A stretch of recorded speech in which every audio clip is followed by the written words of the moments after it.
이렇게 만성 콩팥병으로 넘어간 경우에는 투석이 필요한 말기 콩팥병으로 갈 위험이 25배 이상 증가하기 때문에 이 시기에 콩팥을 잘 관리하는 것이 만성 콩팥병으로 진행도 막고 투석의 어떤 위험으로부터도 막을 수 있는 중요한 시기이기 때문에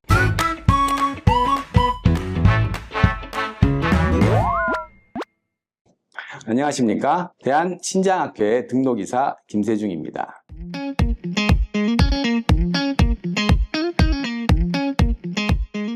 이번 시간에는 급성 콩팥병에 대해서 한번 알아보도록 하겠습니다. 이전 시간에 급성 콩팥 손상에 대해서 말씀을 드렸는데요. 급성 콩팥 손상은 갑자기 콩팥 기능이 나빠지는 것을 말합니다. 갑자기라는 것은 한 일주일 이내에 콩팥이 갑자기 나빠지는 것을 말하는데요. 이렇게 갑자기 나빠진 콩팥 기능이 해결되지 않거나 손상이 계속 남아있거나 혹은 일주일 이상 천천히 콩팥이 나빠지는 이러한 경우들을 급성 콩팥병 이라고 부릅니다. 여러분들이 많이 들어보셨을 만성 콩팥병은 콩팥 손상이 3개월 이상 지속된 것을 말하는데요. 급성 콩팥병은 급성 콩팥 손상과 만성 콩팥병 사이에 콩팥 기능이 아직 완전히 회복되지 않거나 계속 나빠질 위험에 있는 그러한 질병을 뜻합니다. 이런 급성 콩팥 손상을 앓은 분들 중에서 한 3분의 1 정도에서 그 손상이 계속 지속이 되어서 급성 콩팥병으로 진행하는 것으로 알려져 있고요. 또 이런 급성 콩팥병을 앓으신 분들 중에서 또 한 3분의 1 정도는 만성 콩팥병으로 넘어가는 것으로 알려져 있습니다.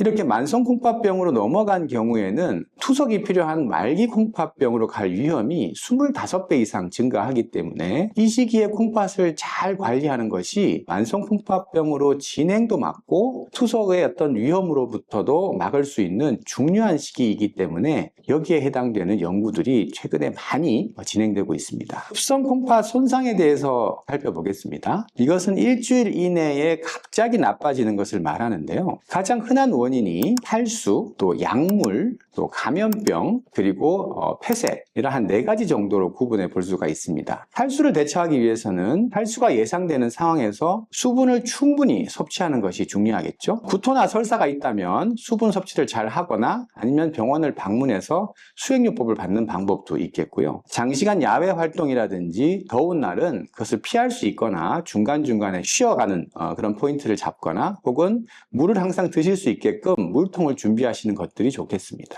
약물에 대해서는요, 이 약이 내 콩팥에 안전한지 확인하셔야 되겠는데 특히 만성 콩팥병을 앓고 계시는 분들은 엔세이드 진통소염제를 피하시는 것이 좋겠고요. 또 항생제라든지 방사선 조영제 이런 것들의 조치가 필요한 상황이면 내 콩팥 기능이 어느 정도이다, 내가 콩팥병을 앓고 있다라는 정보들을 줘서 그런 것들을 가급적 피할 수 있는 방법을 담당 선생님과 상의하시는 것이 좋겠습니다. 감염이 또 중요한데요. 감염은 가능하면 걸리지 않도록 하는 것이 중요하겠죠.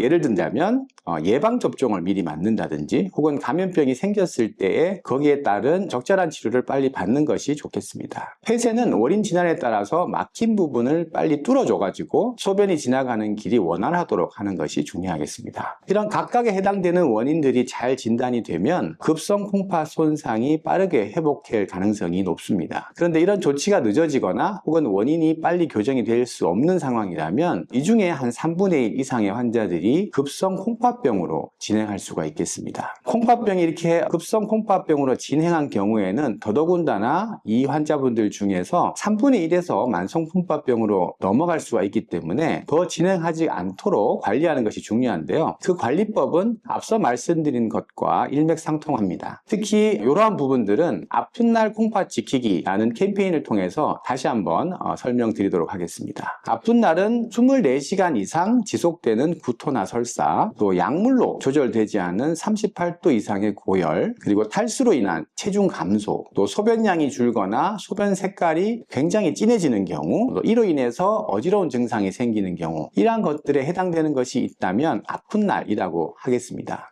이렇게 아픈 날에는 콩팥 지키기를 어떻게 해야 될까요? 이러한 그 아픈 날 증상들이 계속 지속된다면 병원에 방문을 해야 될 텐데요. 병원에 방문하기 전에 미리 복용하는 약들 중에서 내가 조절해야 할 수 있는 약들이 있는지를 미리 확인해 보시라는 뜻인데요. 예를 들어서 에이스 억제제라든지 또 ARB 혈압약을 드시는 경우, 혹은 엔세이드 소염 진통제를 드시는 경우, 또 이뇨제를 쓰시는 경우, 또 톨밥탄이라는 약물을 쓰시는 경우, 또 당뇨 약제 중에서는 메트포민이라든지 또 SGLT2 이니비터라든지 또 MRA와 같은 이러한 약제를 복용하는 경우, 평상시에 이런 약제들은 콩팥병 보호나 당뇨 조절, 혈압 조절을 위해서 쓰고 계실 텐데요. 특히 이런 그 아픈 날에 해당되는 경우에는 감염이나 탈수로 인해서 콩팥 손상이 생길 수 있는 취약한 상황이기 때문에 여기에 해당되는 약제가 있다면 담당 선생님께 미리 중단할 계획이라든지 하는 것들을 상의하시는 것이 중요하고요. 그 전에 미리 방문하기 전에 조절할 수 있는 방법들을 알려드리는 것이니까 이런 아픈 날 콩팥 지키기에 대해서 잘 알아두시기 바랍니다.